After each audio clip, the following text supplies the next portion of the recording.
درود گرم من به همراهان گرم و صمیمی کانال تنتنانی. دوستان، کدوم یکی از شماها تا به حال به این سوال فکر نکرده که چی بخوریم تا چاق نشیم؟ این سوالیه که هرگز کهنه نمیشه. امروز یه لیست بلند بالا داریم از غذاهایی که به سوخت چربی و لاغر شدن کمک میکنن. پس لایک رو بکوبین که با هم مرورشون کنیم.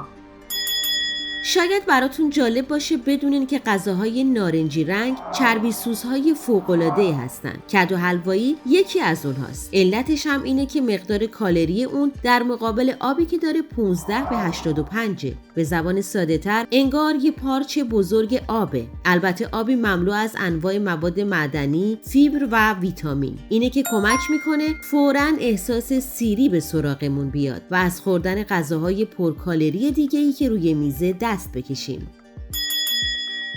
مورد بعدی ماهی سالمونه یا سامن با گوشت نارنجی که از ماهی‌های خیلی چربه، اما چربی اون سرشار از امگا 3 و امگا 3 هم که آفت چربی بدنه. اینه که توی رژیم‌های سرسخت ماهی سالمون یا ماهی سامن نقش اساسی رو بازی میکنه. عدس قرمز که طیف رنگی اون از نارنجی پررنگ به سمت کمرنگ متغیره، یکی دیگه از غذاهای پرطرفدار رژیم‌های لاغریه، چون علاوه بر پروتئین فیبر قابل توجهی داره که گرسنگی رو ساعتها به تأخیر میندازه و با ثابت نگه داشتن سطح قند خون میل به شیرینیجات رو از بین میبره و به این ترتیب توانایی چربی سوزی بدن رو بالا میبره. البته عدسی رو انتخاب کنید که نارنجی و پررنگ‌تره، چون زمان زیادی از تولیدش نگذشته و محصول تازه تریه. انبه به عنوان پرخاصیت ترین میوه دنیا فاقد چربی، کلسترول و نمکه، ولی تا دلتون بخواد فیبر داره. پس اگه به عنوان میان وعده خورده بشه، با کنترل اشتها و تنظیم سوخت و ساز بدن کالری های اضافی رو میسوزونه و منجر به کاهش وزن در بدن میشه. تجربه ثابت کرده افزودن ادویه ها به غذا نه تنها طعم دلپذیری ایجاد میکنن، بلکه در سوخت و ساز بدن و کاهش وزن هم تأثیر بزرگی دارن. یکی از دلایلی که باعث میشه بدن ما در برابر وزن کم کردن از خودش مقاومت نشون بده، التهاب بیش از حد اونه. زردچوبه حاوی ماده‌ای به نام کرکمینه که مقاومت سلول‌های چربی رو از بین میبره و رشد بافت‌های چربی رو متوقف میکنه. ضمناً ترکیب زردچوبه با فلفل سیاه برای کم کردن چربی‌های زائد بدن معجزه میکنه. و اما اونی که بین همه ادویه‌ها مقام اول چربی سوزی رو به خودش اختصاص داده، دارچینه که با داشتن یه آنتی اکسیدان قوی به نام پلیفنول متابولیسم بدن رو تا حد زیادی بالا میبره و چربی‌ها خصوصاً چربی‌های اطراف شکم رو آب میکنه.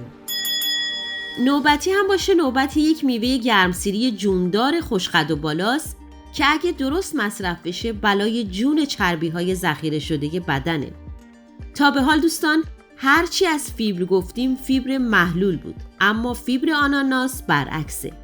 ویژگی منحصر به فرد آناناس اینه که به خاطر داشتن فیبرهای غیر محلول در آب کمک میکنه مواد غذایی به راحتی از روده ها تخلیه بشن و اصولاً نمیذاره که ذخیره سازی صورت بگیره.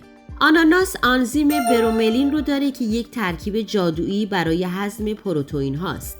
این آنزیم با حمله به انبار چربی های ذخیره شده بدن سلول های چربی رو در هم میشکنه و باعث کاهش وزن میشه.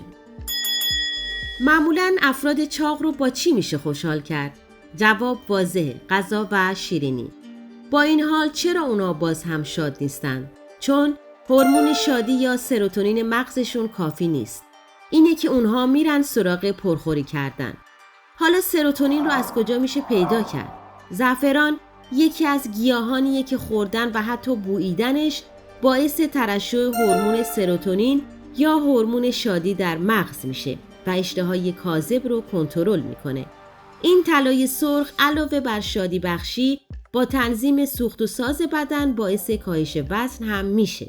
کروسین یکی دیگه از ترکیبات زعفرانه که نه تنها از جذب چربی در بدن جلوگیری میکنه، بلکه چربی‌های ذخیره شده رو هم میسوزونه و اینجوری توده های چربی که بدن رو چاق نشون میده از بین میبره. یکی از غذاهایی که نظرات ضد و نقیضی دربارش وجود داره تخم مرغه. زرده پررنگ تخم مرغ سرشار از ویتامین چربیسوز B12 است و اگه هر روز در وعده صبحانه یه دونه تخم مرغ مصرف بشه، بدن به وزن متعادلی میرسه. مورد بعدی یه سبزی نارنجی کم کالری با 95% آب که بیشتر میوه است تا سبزی. اسمش هویجه و زیر دندون که میره صداش گوش‌نوازتر از صدای چیپس و پفکه و وقتی بیشتر به آدم میچسبه که بدون چربی‌های نواحی شکم رو به سرعت آب میکنه و دور میریزه. بازم فیبر. بله، وجود فیبر محلول در هویج باعث میشه عمل گوارش کاملاً با طمأنینه انجام بشه و در تمام این مدت شخص تمایلی به خوردن هیچ غذایی نداشته باشه و بدون دردسر به وزن دلخواهش نزدیک بشه. یکی از شگفتی‌های کلسیم در بدن تجزیه سلول‌های چربیه و به این ترتیب از تشکیل و تجمع چربی در بدن جداً جلوگیری میکنه. بنابراین مصرف لبنیات یکی از راه‌های کمک به کاهش وزنه، خصوصاً اگه پنیر پارمزان رو به عنوان یک تأمین کننده اصلی کلسیم در رژیم غذاییمون بگنجونیم. با این کار هورمون‌های چربیسوز به شدت فعال میشن و وزن بدن به طور چشمگیری کاهش پیدا میکنه. البته یادتون نره که میانه روی در مصرف هر نوع میوه یا غذا شرط اصلی سلامتیه.